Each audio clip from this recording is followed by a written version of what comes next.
de rapport. Alors bonjour tout le monde, bienvenue à l'épisode 9 du Classic Show avec Mathieu Baillargeon, a.k.a. Team MB Shred. Yes, yes. All right. Et moi, oui. Dans le fond, aujourd'hui, Matt, nous autres, on veut parler un petit peu de ton parcours de coach. Tu sais, dans le fond, comment tu as eu tout le succès que tu as, dans le fond, autant en compétition que d'avoir l'enfant être copropriétaire de ton gym. Fait que si tu peux juste commencer, dans le fond, sur comment tu es devenu un entraîneur, puis le pourquoi tu es devenu entraîneur. Ouais. Ben, je vais y aller vite au début de ma carrière. Moi, dans le fond, j'ai joué au soccer, au football toute ma vie. Puis à 16 ans, je m'occupais déjà de former des équipes de soccer, former même des entraîneurs, j'avais 16 ans. Pourtant, je n'ai jamais été un joueur exceptionnel de soccer. Puis là, j'ai coaché le soccer pendant 6-7 ans. Par la suite, j'ai fait la même chose au football. J'ai coaché au football 6-7 ans, même que je pouvais pratiquement vivre juste de ça, le coacher du football. C'est nice. Puis, tranquillement, mais quand moi, j'ai arrêté de jouer au football, à un moment donné, il y a un gars, lui, c'était probablement le seul culturiste du Saguenay-Lac-Saint-Jean. Il me regarde, il dit « Toi, tu devrais faire du culturisme. » Là, ben, je savais rien moi, de ça, là, à part voir Arnold dans les films. Là. Ouais. Fait que là, j'ai dit « Bah, je vais l'essayer. » Ça fait que là, j'avais engagé son coach à lui, qui était André Longchamp, le propriétaire de BNI. Là, on faisait des vidéos, je trouvais ça cool. Là, j'ai fait 2 compétitions avec André. Puis par la suite, j'ai commencé à travailler dans un gym en 2011. C'était une école secondaire. Puis à un moment donné, ben, je regarde un petit gars, moi aussi. Je dis, Crip, tu devrais faire du culturisme. OK. Là, ce petit gars-là, je l'avais amené à la Coupe Pro Gym. Le propriétaire du Pro Gym à Montréal, comment il s'appelle? Serge Mahot. Oui, c'est ça. C'est lui qui organisait la compétition Pro Gym, qui était Physique Canada, une fédération qui n'existe plus, mais que c'est peu connu là, dans le domaine du culturisme. C'est une fédération qui est vraiment très sévère au niveau des tests dépistage. Puis là, mon petit gars, il arrive là. Il bat l'athlète à Denis Penneau. Denis Penneau, quelqu'un qui connaît un peu le culturisme. Oui, je le connais. Genre, quand même, une sommité dans le culturisme naturel. Il est allé même à des Arnold Classiques, des champions du monde. Puis moi, jamais coaché d'athlète. Mon athlète bat le sien. Fait que là, j'ai dit, Chris. Puis j'ai aimé l'expérience, tu sais, d'être backstage, d'être des estrades, puis de vivre. Probablement, je trouvais que j'ai plus d'émotion à être des estrades, à regarder mon athlète qui performe, puis voir toute sa condition. Moi, je vois sa condition.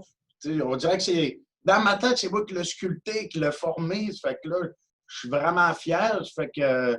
À mener encore, là, mon deuxième athlète, c'est un petit gars de 16 ans. J'ai dit, ah, tu devrais faire du culturisme. Puis là, ensuite, puis là, après, ça a chamboulé, puis ça a grossi par la suite. Puis je te dirais pourquoi je fais ce coach-là, parce que j'aime transmettre ma passion aux gens. C'est pas nécessairement à cause que je trippe sur le football, que je trippe sur le soccer, je trippe sur le culturisme. C'est plus j'aime partager ma passion aux gens, puis on dirait les voir accomplir, de quoi ça me rend fier. Ouais. Ça fait que c'est un peu pour ça que j'ai commencé à coacher, puis après, ben là, on a fait plein de compétitions. On a eu une couple de belles victoires. Mais ça, je trouve ça cool que tu le dises. Je trouve que c'est important, comme vraiment un bon coach, que ça soit ça le désir premier. Parce que, tu sais, il n'y a rien de mal à être un athlète puis coacher du monde. Mais je trouve que c'est toujours mieux quand tu es un coach à 100%. C'est ça que tu veux faire, c'est ça qui te drive le matin. Parce qu'on s'entend, moi, je l'ai fait, puis je me sors un petit peu de ça, puis je veux juste me concentrer sur le posing. Mais avant, je coachais du monde aussi pour des compés et tout.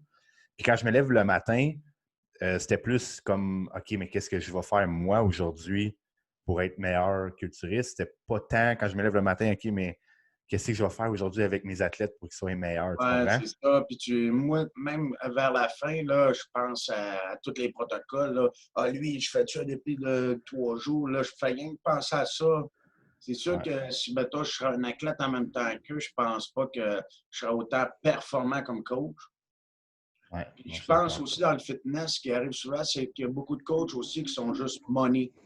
Dans le sens que, tu sais, tu n'as pas un encadrement autant bon parce que tu as juste l'impression qu'il veut son argent. Oui. Mais souvent, peut-être que je me trompe, mais souvent aussi, ça va être des athlètes. Parce que justement, on va l'entendre souvent, tu sais, un gars qui fait une première compé puis qui va être coach après parce qu'il se dit ah, c'est ma passion, fait que je vais vivre de ma passion. Fait que tu sais, forcément, il fait ça pour un gagne-pain, tu sais. Tu sais, pour vivre de sa passion, au début, il faut que tu t'en donnes parce que ta carrière n'explosera pas de même. Comme moi, je l'ai coaché 70 gratuits. Puis il y en a 3, j'ai payé 50 de leurs frais. Là. Si j'achetais un pot de protéines, je donnais 25 là. Ouais. Puis tu sais, ça a bien fait parce que ces 3-là ont gagné. Ouais, c'est un investissement, dans le fond. Ouais, puis là, tranquillement, je devrais être en mesure de gagner ma vie juste avec le fitness. Là, pour le fun, tu es rendu à combien d'athlètes au total là, avec toutes ces années-là? Bien, avant là, que le COVID arrive, j'avais des alentours de 51 athlètes en prêt. C'est bon, hein? Quand même. Ça veut dire, là, si je gardais le rythme, là, j'allais frôler le 90 sans athlètes annuels. Mais tu sais, on s'entend dans le fitness, il y en a des fois, il faut une compétition pour le trip, puis tu les revois plus jamais de ta vie. Là. Ouais. Fait que tu sais, je te dirais, ça vire entre 70 100 par année. Ouais, quand même. En espérant qu'après le COVID, ça revienne bon, parce qu'on sait qu'il y en a beaucoup dans nos amis qui ne s'entraident plus. Là. Ouais. Fait que c'est à recommencer à zéro. Là. Puis pour ceux qui ne savent pas, toi, dans le fond, par rapport aux athlètes que tu entraînes, de majorité, dans le fond, tu fais un petit peu dans le circuit naturel, donc IDFA et ces autres fédérations-là. Ouais, ben, moi, j'avais commencé ça, ma carrière dans Physique Canada. Ça a donné que dans Physique Canada, là, à la fin, là, j'amenais n'importe qui et j'étais capable de gagner. Là. On a gagné 7 fois la meilleure équipe. Fait que, c'est sûr, j'ai été reconnu dans le naturel. Puis c'est que dans l'Open, il y a beaucoup, beaucoup plus de bons coachs. Fait que, c'est plus dur de se démarquer. Ben, dans le naturel, là, si j'arrive à une compétition, c'est pas mal sûr que j'en ai une couple qui gagne. Là. OK. Mais j'amène quand même du monde CPA, APQ avant que ça commence à disparaître, on le sait. Ouais.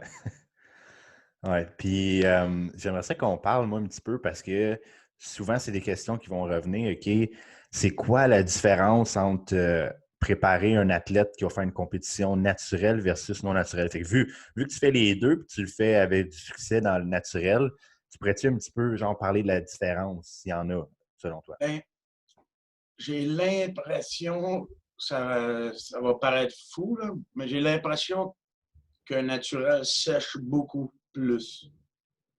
Parce que j'ai l'impression que ben, peut-être pas juste une impression, parce que j'ai vu la différence, j'ai l'impression que les produits créent un léger stress au corps et ne peut pas arriver aussi sec qu'un naturel. Tu as un bon naturel, là, c'est creusé de partout, puis il a pris peut-être du rapid cut, là. J'ai l'impression que les produits déplient trop tes neurotransmetteurs et causent un léger stress, une légère inflammation au corps. Je te dirais que mes naturels, par expérience, sont beaucoup plus assidus. Parce que j'en ai beaucoup des Open, tu sais, c'est du monde, ils n'ont pas nécessairement un bagage de culturiste, c'est pas encore des guerriers, là, comme on pourrait dire. Ça fait qu'ils ont tendance à cheater beaucoup plus parce qu'ils vont se fier sur leurs produits. Ils vont dire, c'est pas grave, moi, je vais prendre ça, je vais prendre ça, je vais sécher pareil. J'aurai pas besoin de faire tant mon cardio, je vais pouvoir cheater pendant 2 jours parce que, je vais pouvoir prendre ça, pareil. Fait que c'est ça qui m'arrive souvent, puis j'ai l'impression que mes Open sont moins... Ils écoutent moins ce que je dis. On dirait qu'ils dévient tout le temps un peu à gauche, à droite, tandis que mes naturels, j'ai l'impression sont plus drillés. Là. Ouais. Puis, j'ai l'impression aussi que c'est plus des travaillants. Mais encore là, moi, je généralise. Ouais, c'est sûr. Parce que c'est sûr que j'ai une couple de champions au Open, les crèves, ils sont plus assidus que les autres, mais je généralise. Ouais. Puis aussi, avec le volume, tu t'as parlé d'à peu près 50, même tu vises le 90 clients là, par année avec les compés. Je pense que aussi, tu travailles avec d'autres personnes pour pouvoir gérer là, toute cette clientèle-là aussi. Ouais, ben, tout ce qui est administratif, paiement, mettons, il faut s'inscrire à un hôtel, là, ben là, moi, je délègue ça au maximum. J'ai 2 associés administratifs, là, eux autres s'occupent de tout ça. Parce que même le lien entraîneur-argent, j'haïs ça à mourir. Là.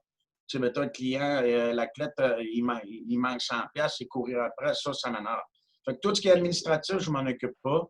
Puis pour le poser, c'est sûr, poser une femme, je suis incapable. Ça fait que je délègue à des anciennes athlètes, à des personnes aux ressources alentour. Même des fois, les gars, je dis, regarde, va poser avec lui, personne aux ressources, puis qui a plus d'expérience dans le posing que moi. Mais sinon, tu sais, moi, j'ai pas de blonde, j'ai pas d'enfant. Ça fait que, tu sais, je commence à travailler à 8 heures le matin, je finis à 9-10 heures le soir, puis c'est 7 jours sur 7, là, quand il y a des prêts. Oui, c'est correct de même. C'est que ça prend. J'aimerais ça, dans le fond, aussi qu'on parle, là, parce que dans le fond, avec ton titre de coach et tout, mais tu as fait un bac en kin, si on ne se trompe Oui, pas? ouais, c'est ça, je l'ai fait à Chicoutimi. Ça fait combien d'années que tu as fait ça? Ben moi, encore là, moi, mon bac, là, je l'avais commencé en 2011, là, puis je l'ai OK. fini en 2018. Ben ouais, il n'y a pas. Parce que je faisais des formations un peu par-ci par-là. Je coachais au football à temps plein. J'ai fait un an en activité physique, mais c'est ça, ça a pris grosso modo 6-7 ans. OK. Ouais. Et j'ai bien du monde, j'entends, qui font ça aussi. Là, tu sais, rendu à cet âge-là, des fois, la vie te rattrape et tu n'as pas le choix. Là. Mais par rapport à ce bac-là, est-ce que tu dirais que ça peut t'aider en termes de préparation de fitness? Parce qu'on sait que niveau sportif, puis tout, c'est clair que ça l'aide, mais y a-tu des trucs, quand tu as fait ton bac, que tu te disais, OK, ça m'a vraiment aidé pour coacher des culturistes? Ce que dans l'kinésiologie, le culturisme, c'est un peu tabou. OK. Euh, les professeurs n'aiment pas nécessairement ce sport-là. Fait qu'ils n'en parlent pas beaucoup. Je te dirais que ça m'a ça m'a aidé au côté encadrement psychologique. Parce que OK. nous, à Chicoutimi, notre directeur de bac, à l'époque, ça fait pas si longtemps que ça, là, mais autrefois, lui, il était préparateur physique pour les Nordiques de Québec, pour Hockey Canada féminin. Il y a des médailles olympiques pour les Saguenayens. Il a travaillé avec Joe Sakic, Max Sundin. Ça fait que lui, il avait fait le bac beaucoup plus au niveau psychologie que performance ou nutrition ou prévention de blessures. Ça fait que nous, on avait beaucoup de cours comment motiver ton athlète, l'amener à atteindre une performance de pointe, comment garder son niveau de confiance élevé. Ça fait que je te dirais que c'est plus cet aspect-là du bac que ça m'a apporté pour être un meilleur entraîneur au niveau du fitness, parce qu'on le sait que la préparation fitness, ça joue beaucoup au niveau de la mentale. Ouais. Surtout vers la fin. Ça fait que moi, je suis toute la journée là, avec mon cellulaire, je fais de la psychologie. J'essaie juste de les motiver, de les encadrer, parce que là, ils trouvent ça dur ou ils se comparent avec l'autre qui est plus près que lui. Fait que je te dirais que c'est une bonne partie de mon travail. C'est vrai que pour vrai, ça donne un bon edge, là, clairement. Je pense que c'est quelque chose. Moi, personnellement, c'est quelque chose que j'étais plus capable aussi, comme quand tu prépares du monde. Surtout, je sais pas c'est quoi ton pourcentage féminin, là, mais moi, moi, je trouve que c'est pire avec les femmes là, de gérer l'aspect, dans le fond, psychologique, là, mental. Les femmes, c'est tough. Là. Bien sûr que les femmes, on le sait, sont plus émotionnelles. Ça fait qu'ils sont plus expressifs dans leurs émotions. Le gars en prep qui trouve ça difficile n'en parlera pas nécessairement. Il va peut-être juste se plaindre dans son coin. Ouais. Je te dirais que des filles, c'est quasiment rendu, mettons, 60% hommes, 40% filles.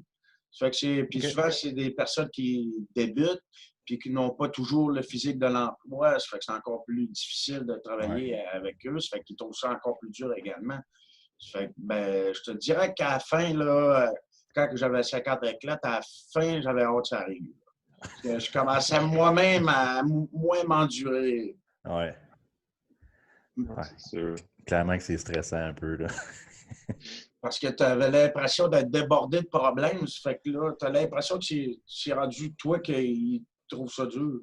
Ouais. Mais ça fait partie du métier. Puis je suppose qu'avec l'expérience, au fil du temps, je vais être capable de tosser ça de mon esprit après.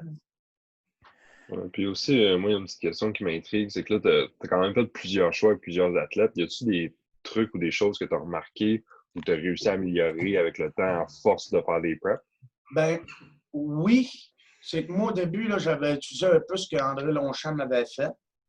Après, j'avais vu un protocole que Kevel Arsenault avait fait aussi. Lui, il en avait fait un. Je m'ai fait un peu là-dessus aussi. Puis après, je l'ai modifié au fil du temps. Parce que je me suis rendu compte qu'il y a des choses que je faisais que c'était pas nécessairement sensé puis efficace, que j'ai modifié au fil du temps. Mais oui, on dit toujours que l'athlète tout le monde est différent, mais ça ressemble pareil. Je pourrais dire le général, ça ressemble pareil, mais tu fais rien qu'un petit move là, un petit move là de deux athlètes différents, mais ça ressemble pareil qui va faire la différence. Mais là, présentement, je suis à 33 compétitions là, de fait. OK, quand même. Ouais. Fait que sur une échelle de combien de temps, c'est quand la première? Ça faisait 3 ans en novembre. Ça fait que, mettons, on pourrait dire 3 ans parce que la saison qui vient d'avoir eu lieu n'a pas eu lieu. Ouais. Ça fait que OK. 33 compétitions en 3 ans. Ouais, une dizaine par année, c'est cool ça. Ouais. Mais à la fin, là, c'est même rendu qu'à la fin, je suis allé en Alberta, ma cliente me payait un billet d'avion. Nice. Ça, Puis j'étais allé à Toronto en avion. Moi, j'ai jamais pris l'avion dans ma vie à part pour aller en compétition. That's it. Pas pire, ça. Ouais, mais je me sentais important. Je partais tout seul avec mon sac. J'attendais à l'aéroport.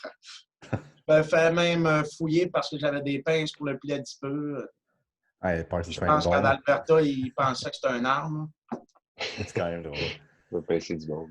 Ouais, ben, j'y expliquais, j'ai dit It's to take the body fat of my client. Et là, elle comprenait pas trop. C'est sûr. D'après moi, c'est mon anglais. Ouais. Hey, mais je veux savoir, Matt, dis-moi, dans le fond, tes objectifs là, en tant que coach et tout, parce que tu sais, rendu au volume où ce que tu as, puis tout, c'est quoi un objectif d'un entraîneur comme toi, mettons, dans les 5 prochaines années? C'est quoi que tu veux accomplir? Ben, moi, ce que je veux, c'est vivre du fitness. Ça veut dire, tu sais, plus faire de clients au gym. C'est juste encadrer mon équipe. Mettons je formerais sur le long terme. J'aurais 2, 3 coachs dans mon équipe. On travaillerait tous ensemble. Je leur apprendrais ce que je sais parce qu'à 40 ans, je devrais avoir un pas pire bagage en 10 ans. Puis vivre du fitness de mon gym, puis peut-être d'un autre gym. Puis j'aimerais ça, un jour, avoir une carte IFBB Pro. C'est des naturels pro, j'en ai 14, là, mais c'est pas la même envergure, c'est pas autant d'échelons à atteindre. Moi, j'aimerais savoir IFBB Pro. OK, fait que dans le fond, c'est ça, tu n'as pas encore un athlète qui est FBB Pro Open. Non, c'est ça. Mais tu en as une couple qui pourrait. Tu as un gars en classique, c'est quoi? C'est Alexandre Fissette. Ouais, Fissette, il est bon. Puis j'ai vu un gars aussi en octobre, là, j'étais là-bas, moi, à Euh, Toronto, le junior, là. ouais, Samuel Blais, ben lui, il a déjà 5 compétitions de fête à 23 ans. Il a Ah, il est gagné bon. Québec de l'Est. À l'époque, c'était encore quand même plus fort. Ben, il doit avoir déjà 11 médailles, là. 1, 2. Ouais, Ouais, je l'ai vu là-bas, puis c'est ça. Il n'y avait pas grand monde français, on y avait parlé un petit peu, là, ouais. mais non, c'est ça, il est bon, lui. Puis j'ai un men's physique qui n'est pas connu parce qu'il habite au Lac-Saint-Jean. Mais lui, il a gagné Fit-là avec sa faire de diète. Là. Ouais, Parce quand qu'il même. est sec à l'année. Ouais. Puis il me fait passer un peu à Ryan Terry. Ah ouais, OK. Fait que je pense que lui, ça pourrait être très envisageable s'il y a une compétition en décembre. Ouais. Puis qui Fissette, On il le se souhaite, met là. encore plus assidu parce que Fissette, des fois, il est cheap. Mais OK. là, il y aura peut-être des chances aussi. Puis il faut pratiquer le posing. Il Ouais. pratique seulement quand il rentre dans mon bureau. Ben, il faut que le culturiste fasse son travail. C'est Surtout en classique, là. C'est ça, il ne faut pas qu'il attende d'être avec son coach, il faut qu'il pratique chez eux. Ouais. Fait que là, on va dire, Fissette, il faut que tu m'écrives en privé, man, faire du posing. Ouais, ça c'est important. Ça, c'est vrai. On arrangera ça. Ouais. Ah non, ça, c'est cool, man. Puis, dans le fond, tu dis que tu aimerais ça vivre de tes gyms. Fait que dans le fond, tu es copropriétaire d'un gym en ce moment? Ouais, ben, c'est ça, au Maxform à Saint-Apollinaire. Puis les Maxform sont toujours en train d'essayer d'expansionner ou même que je pourrais acheter des parts d'un autre Maxiform parce OK. qu'on a 6 à Québec et la Rive-Sud. OK, quand même. Moi, je n'ai un, par exemple. OK. Avec 2 autres de mes amis, puis le king des maxiformes qui est Pierre Doré, lui, le président. OK.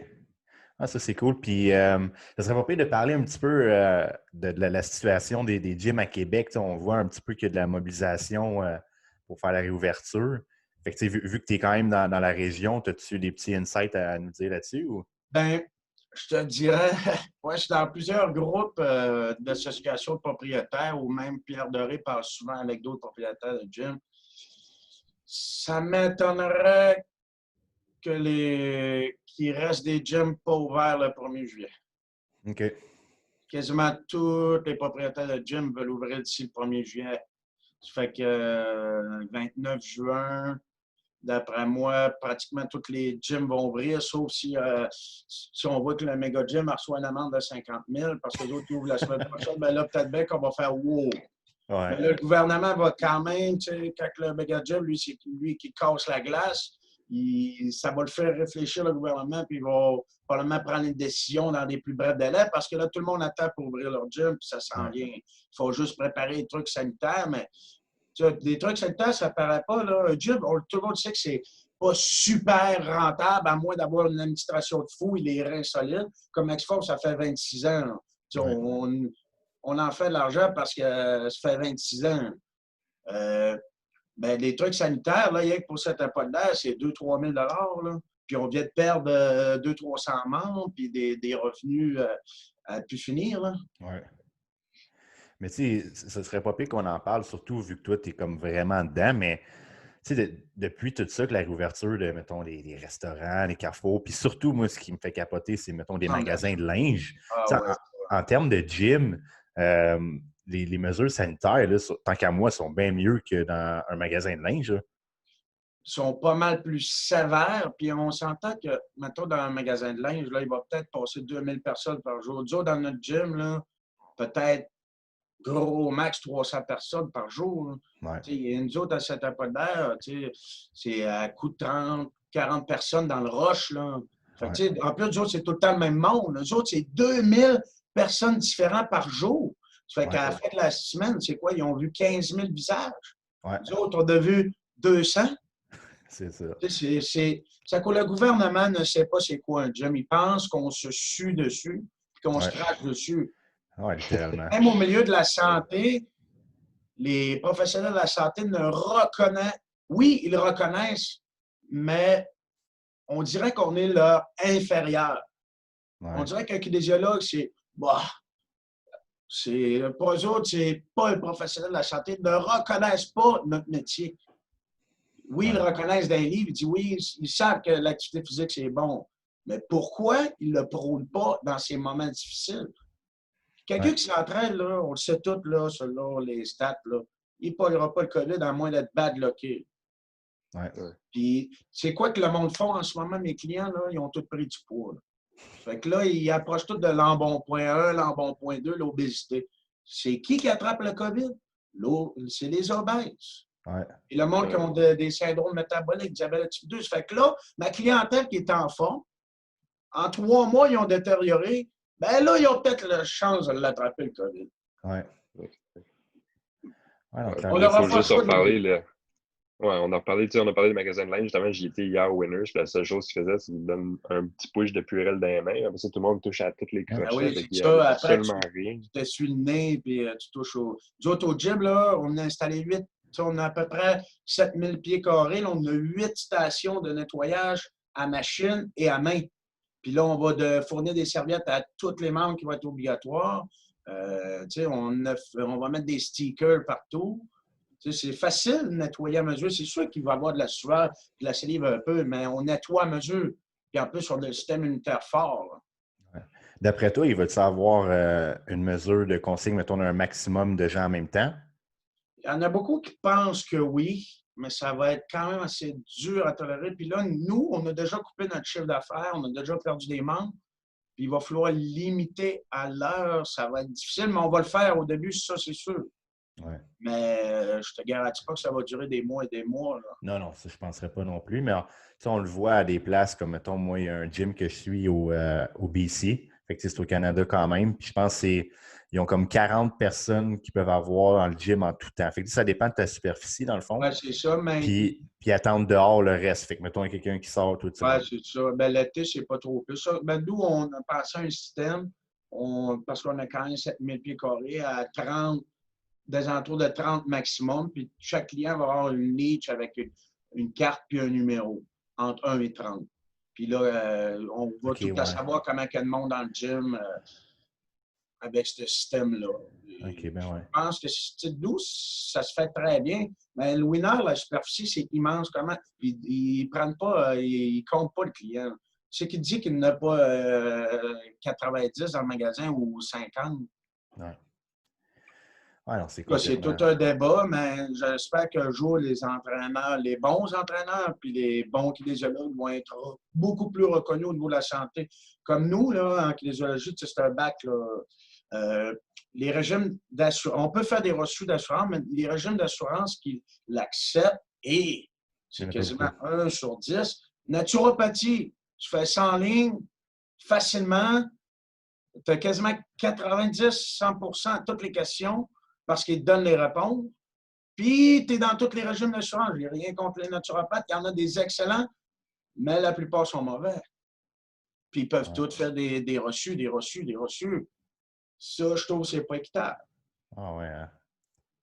J'avais jamais entendu ça, mettons, la différence. Ouais, mais naturopathie, là, je le vois dans tous les régimes d'assurance de mes clients.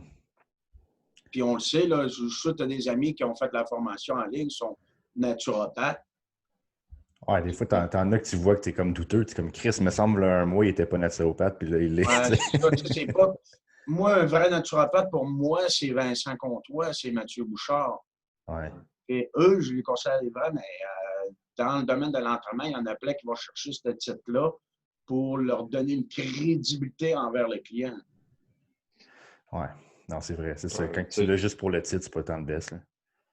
Même moi, je viens de faire mon cours de naturopathe, mais je trouve que il en reste beaucoup à apprendre avant que comme je sais vraiment au niveau de Mathieu Bouchard puis de Vincent Comtois. Là, oui, j'ai le titre, mais comme je ne le crie pas partout non plus. Là, ouais, moi aussi, je suis en train de la faire. Il me reste 2 examens aussi. Mais, je trouve ça cool. Là. Ça m'a apporté des connaissances utiles, mais ne demande-moi pas de m'énumérer tous les types de gras et leur action dans le corps humain. Là.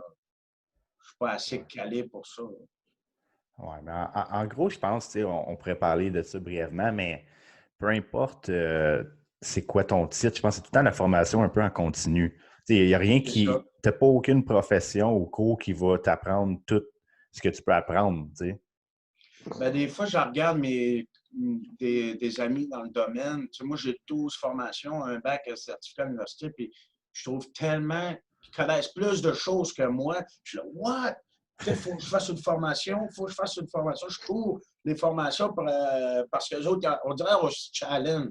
Ouais. Oh, je viens de faire cette formation-là. OK, c'est beau, je vais aussi. Parce qu'il y a tellement de choses à apprendre. Là, à part être un freak de lecture, moi, j'haïs la lecture à mourir. Là. Ben, il n'y a plus de limite. Tu peux faire des formations toute ta vie. Là. Ouais. Même ça, il y a beaucoup de podcasts que tu peux apprendre. Ouais, c'est ça. J'apprends beaucoup avec ça. Là. Comme dans le coach de fitness, là, il n'y en a pas beaucoup qui font des formations continues. Parce que moi, je les fais, les formations. Je les croiserais. Là. Tu sais, mettons, par exemple, la classe qui est un des top coachs quasiment au Canada, au monde. Je ne sais pas c'est quoi comment il a tout appris ça. D'après moi, lui, c'est un freak de connaissances. Un freak de lecture puis de contact. Mais dans le fitness, c'est très rare que je vois des gens qui se forment. Ils se fient à leur bagage, ce que leur coach leur donne, mais c'est rare qu'ils se forment. Ouais. C'est ce que je reproche un peu à ce milieu-là, parce que souvent, ces gens-là, ils ne vivent pas que du fitness. Fait qu'ils vont entraîner la petite madame qui a le diabète de type 2 puis qui fait du cholestérol. Ils ne savent pas c'est quoi les recommandations, à part si on fait des recherches. Là. Ouais. Fait que c'est un petit peu ça que je reproche dans le milieu du fitness. C'est que si tu es un coach de fitness puis tu n'as pas de formation, ça ne fait pas de toi un coach de monsieur, madame, tout le monde. Exact. Oui, ça, c'est important. Définitivement. À moins que tu t'es formé, puis tu fais de la lecture. Parce qu'il y en a plein des coachs de fitness que moi, j'ai 1 million de formations, Puis je les équivaut pas parce que ils ont plein de contacts, puis ils font tellement de la lecture, comme Julien, que vous avez déjà eu. Là, Ouais. lui, c'est une bête, là, parce qu'il se forme, puis il fait des. Je sais qu'il n'aime pas lire, là, ben, il doit bien lire un peu ou écouter des capsules. Ouais. Là. Ah ouais. Y Ben, tu sais, il y a a-tu... eu aussi John Meadows puis Matt Jensen comme coach Ouais, aussi, c'est ça apprend ça, beaucoup ouais, avec eux. ça aide également. Puis je suis sûr qu'il est très bon avec monsieur, madame, tout le monde aussi. Ouais. Mais il en fait, mais je pense pas qu'il en fasse des tonnes. Lui, ils appellent ses clients de lifestyle, là. Je sais pas à Ouais. quel point il en fait, mais je pense qu'il en fait une coupe. Mais une petite affaire avant qu'on finisse ça, j'aimerais ça savoir si tu as, mettons, des gens qui voudraient devenir entraîneurs, là. Si on parlait des formations, mettons, à faire au Québec, as-tu certaines que tu recommanderais? Ben, il y a l'Académie Quantum avec Jacob Hamel. Moi, je ne l'ai pas faite, là. Je pense la faire pour un monsieur. J'ai déjà vu Jacob dans une formation. Puis j'ai une couple d'amis qui le font. Très intéressant. OK. Je te dirais que c'est quand même si ce n'est pas nécessairement la top formation, là, mais un Ken Fit Pro ou une Ataraxia, à cause ça te donne le titre d'entraîneur privé, tandis qu'un coach export, c'est une fin de semaine. L'Ataraxia, tu as des examens, tu apprends la biologie vite, là, mais tu apprends d'autres aspects qui vont t'amener à être un meilleur entraîneur que juste la musculation. OK. Je te dirais ça, puis je te dirais après tout ce qui est avec Mathieu Bouchard, Institut AT, très bon. Comme je t'ai parlé, Coach Export, je ne les ai pas faites. Ça fait que je ne peux pas juger de ça. Puis je te dirais Jacob Hamel, Christian Thibodeau. Ouais. Christian Thibodeau, je n'ai fait énormément avec lui, puis j'emprunte souvent un peu ce qu'il fait. Même je dis un peu ce qu'il fait, je répète. Ça fait que je parais intelligent. Ouais. Fait que je te dirais que c'est à peu près ça. Puis après, si tu as des contacts, là, c'est suivre. Mettons, Ouais. tu sais, mettons, je sais pas, le gars de 16-18 ans veut être un coach, un de mes athlètes, mais suis-moi dans le gym. Tu sais, tu vas apprendre de moi, c'est sûr que je ne suis pas la science infuse, mais après, tu vas suivre un autre. Ouais. Tu sais, prends un peu de tout le monde, puis fais tes propres, je pourrais dire, appliquer tes propres connaissances par bagage par rapport à toutes ces personnes-là. Tu en prends un petit peu partout. Ouais. Je dirais que pour être un bon entraîneur, c'est ça qu'il faut que tu fasses. Ouais, parce que comme tu dis, tu sais, il y a l'aspect des formations, mais comme tu viens de dire, il y a aussi l'aspect pratique, tu sais. Fait que je pense que les meilleurs entraîneurs vont combiner les deux, tu sais. Fait que comme tu dis, tu sais, oui, tu fais tes formations, mais après ça, suis un gars qui a de l'expérience un peu, qui est à le payer ou whatever, puis que tu puisses apprendre un peu, là. C'est ça, exact. Puis la chose la plus importante que je dirais là, pour un client, là, c'est la confiance. Ouais. Fait que si, mettons, tu n'es pas le top coach, mais le client croit en ce qu'il fait, parce qu'il croit en toi, tu lui donnes confiance, il va avoir des résultats. Ouais. Mais si tu as 1 million de diplômes, mais tu as une petite bedaine, des petits seins pendants, puis tu touches jamais à des poids, mais tu connais tout, là. Le client va avoir de la difficulté à avoir confiance en toi, même s'il y a le meilleur programme de la planète, il n'y aura pas de résultat parce qu'il ne croit pas en ce qu'il fait. Ouais. Fait que ça, c'est important. Au pire, si tu n'as pas de formation, essaie de donner confiance à ton client. Puis là, il va avoir des résultats. Ouais. Non, ça, c'est un bon conseil, man. Ouais, écoute, je pense qu'on a fait quand même on a fait le tour. C'était pas pire, man. C'est Ben, bien merci. passé. Ouais. Fait que suivez ça parce que Team Ambition, ça va bouger dans les mois à venir. Yes, on a bien hâte de voir comment Ouais. ça va bouger, man. Ça va déjà bien. Fait que All merci right. les All boys. right. Hey, merci, Ça fait Matt. Fait que, plaisir. on se reprend ça bientôt. Yes. Salut. Good. Ciao. Ciao.